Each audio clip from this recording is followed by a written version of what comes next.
Yes, igitondo cyiza, igitondo cy'umugisha ku bakunzi b'u Rwanda TV1. Turi gusuhuza dukurikirana hirya no hino mu Rwanda, abari mu ntara y'Amajyaruguru, mu karere ka Musanze, mu karere ka Burera. Tugasuhuza dukurikirana abari mu ntara y'Uburasirazuba, mu karere ka Gatsibo, mu karere ka Nyagatare. Tuzi ko nabo bagenda badukurikirana, tubayote amahoro y'Imana nabane namwe. Tugusuhuza dukurikirana abari mu ntara y'Amajyepfo, mu ntara y'Iburengerazuba, by'umwihariko mu karere ka Rubavu. Tuzi ko badukurikirana cyane, tubayote amahoro y'Imana nabane namwe. Haba dukurikirana bari hirya hakurya y'inyanja, haba dukurikirana bari mu gihugu mu mugabane wa Australia. Tuzi ko nabo badukurikirana, tubayote mukomeze mugire amahoro y'Imana. Ku itariki rero UEFA Champions League Women Football Club iraza gukomeza, aho amakipe araza gukina ku buryo bukurikira. Ku saa 11:45 ikipe ya Juventus Women Football Club gukina n'ikipe ya Benfica Women Football Club. Ikipe ya Juventus ikaba iraza kwakira ikipe ya Benfica yo mu gihugu cya Portugal. Ku saa 3 nanone ikipe ya Arsenal Women Football Club gukina n'ikipe ya Rio Women Football Club.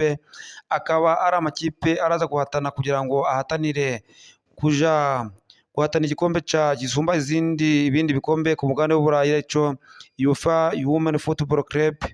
Ku saa 3 nanone ikipe ya Barcelona Women Football Club ikina n'ikipe ya Bayern Munich mu gihugu cy'Ubudage, biraza bihatanira nabwo cya gikombe cy'amatwe manini cyane. Ku saa 3 nanone Paris FC iraza gukina n'ikipe ya Hover Leuven, biraza gukina nabo ku saa 3 nabwo bihatanira igikombe cy'abakobwa cya UEFA Champions League. Bakunzi b'u Rwanda TV1 rero mudukorere subscribe, share ndetse na comment kugira ngo u Rwanda TV1 rukomeze kwaguka.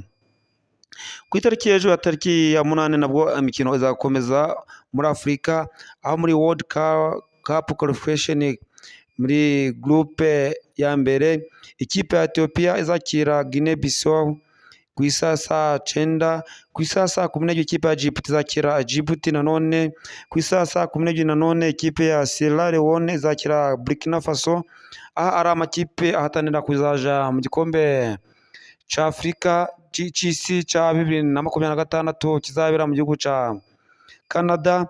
Aho muri itsinda rya mbere rero uko amakipe akurikiranye, ikipe ya mbere ni Djibouti n'amanota 20, ikipe ya kabiri ni Burkina Faso n'amanota 15, ikipe ya gatatu ni ikipe ya Sierra Leone ifite amanota 12, ikipe ya kane ni Guinea Bissau ifite amanota 10, ikipe ya gatanu ni ikipe ya Ethiopia ifite amanota 6, ikipe ya gatandatu ni ikipe ya Djibouti nayo ifite amanota 1 gusa.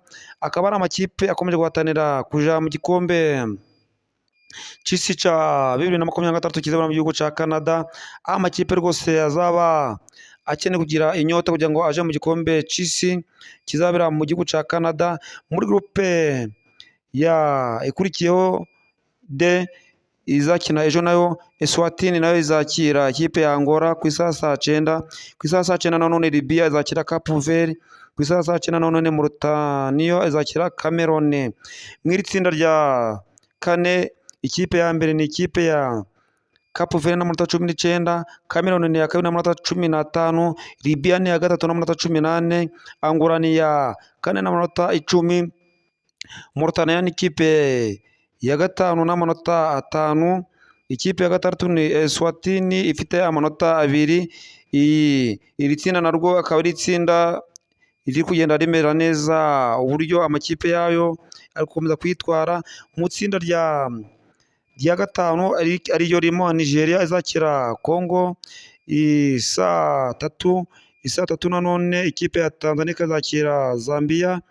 Ubwo uko amakipe muri tsinda akurikiranye cyangwa se ameze muri tsinda ririmo Congo ndetse na Nigeria, aya makipe yo ikipe ya mbere akaba ari ikipe muri tsinda, ikipe ya mbere akaba ari tsinda ikipe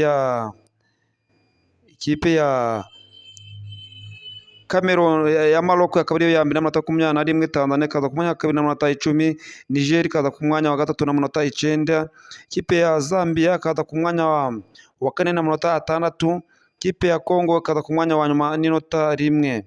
Bakunzi b'u Rwanda TV1 rwose mukomeze kudukora subscribe, share ndetse na comment kugira ngo u Rwanda TV 1 rukomeze kwaguka. Mu tsinda E ku isaha saa kumi Giseke, ikipe ya Central Africa zakira ikipe ya Ghana, ikipe ya Chad zakira ikipe ya Mali ku isaha saa 12, isaha saa 12 Komori zakira Madagascar. Madagascar akaba ari ikipe rwose yo mu kirwa cya Afurika.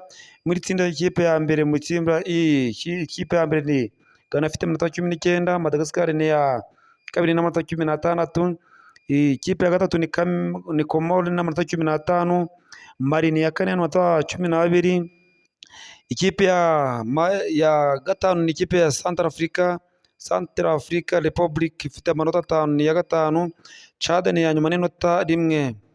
Aho ngaho rero ni amakipe yo muri Afurika uburyo azaba ari gukina ejo muri World Cup qualification, amakipe azaba ari guhatana kugira ngo abashe kuja mu gikombe cy'isi cya 2026 kizabera mu gihugu cya Canada.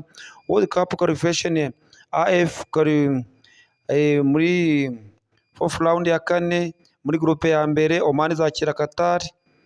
Muri World Cup qualification muri groupe B Indonesia izakira Saudi Arabia. Ejo hazaba hariho imikino ya gicuti, aho muri umukino wa gicuti ikipe ya Grenada izakira British Virginia Island, ikipe St. Stevens izakira Cuba, Gibraltar ikakira New Caledonia.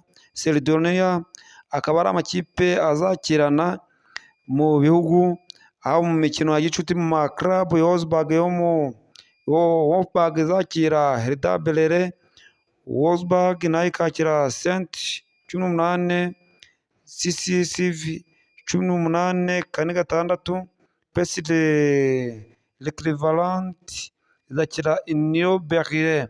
Ahangaha ni imikino ya gicuti rwose izahuza amakipe agiye atandukanye mu bihugu, mu gihe muri merikato yo gushaka kuja mu gikombe cy'isi kizahuza amaklabu, aho amakipe azaba ahatana no mu bihugu.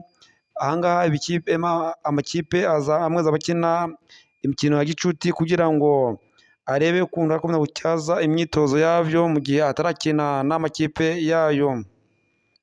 Bakunzi b'u Rwanda TV 1 rero tukubashima tugira ati mukomeze dukore subscribe, mukore share ndetse na comment kugira ngo u Rwanda TV 1 rukomeze kwaguka kandi dukomeze tubagezeho amakuru yizewe kandi amakuru nyayo.